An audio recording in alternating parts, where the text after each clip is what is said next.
Friends, welcome back to my YouTube channel. आज का हमारा टॉपिक है बर्नर का उपसहसंयोजकता सिद्धांत। ये बीएससी सेकेंड ईयर के इनऑर्गेनिक केमिस्ट्री का एक बहुत ही इम्पोर्टेंट क्वेश्चन है, तो इसे आप ज़रूर से याद कर लेना।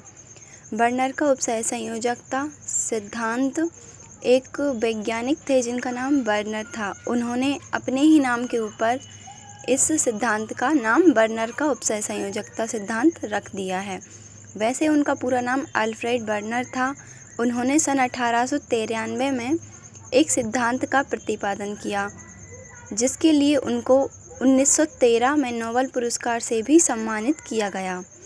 बर्नर को उपसहसंयोजकता सिद्धांत कोऑर्डिनेशन थ्योरी का जनक भी कहा जाता है। तो देखो, बर्नर नाम के एक वैज्ञानिक थे जिन्होंने 1893 में एक सिद्धांत का प्रतिपादन किया था, जिसके लिए उनको 1913 में नोबेल पुरस्कार से भी सम्मानित किया गया है। बर्नर को उपसहसंयोजकता सिद्धांत का जनक भी कहा जाता है। ये तो हो जाती है हमारी डेफिनेशन।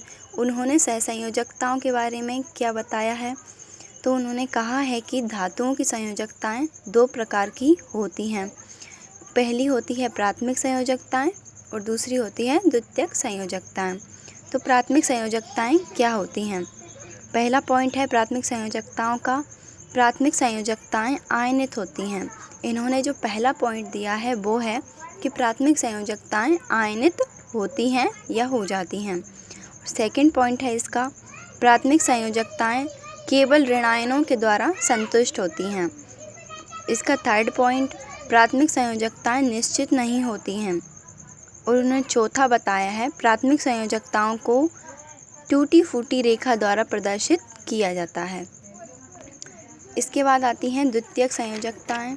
द्वितीयक संयोजकताओं के बारे में उन्होंने बताया है, ये प्राथमिक संयोजकताओं की पूरी सी उल्टी होती हैं, बाकी हेडिंग वही है, बस इसमें पॉइंट कुछ बदल गए हैं। तो देखिए द्वितीयक संयोजकताएं क्या होती हैं। पहला पॉइंट, द्वितीयक संयोजकताएं आयनित नहीं होती हैं, जबकि प्राथमिक संयोजकताएं आयनित हो जाती हैं। इसका सेकंड पॉइंट होता है, द्वितीयक संयोजकताएं धनायनों, ऋणायनों और उदासीनों तीनों के द्वारा संतुष्ट होती हैं। और थर्ड है, द्वितीयक संयोजकताएं निश्चित होती हैं।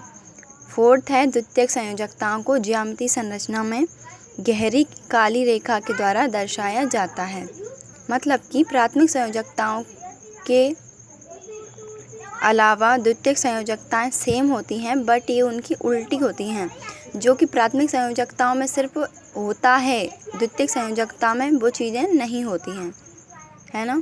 तो क्लियर हुआ आपको? तो आइए जान लेते हैं एक बार शुरू से।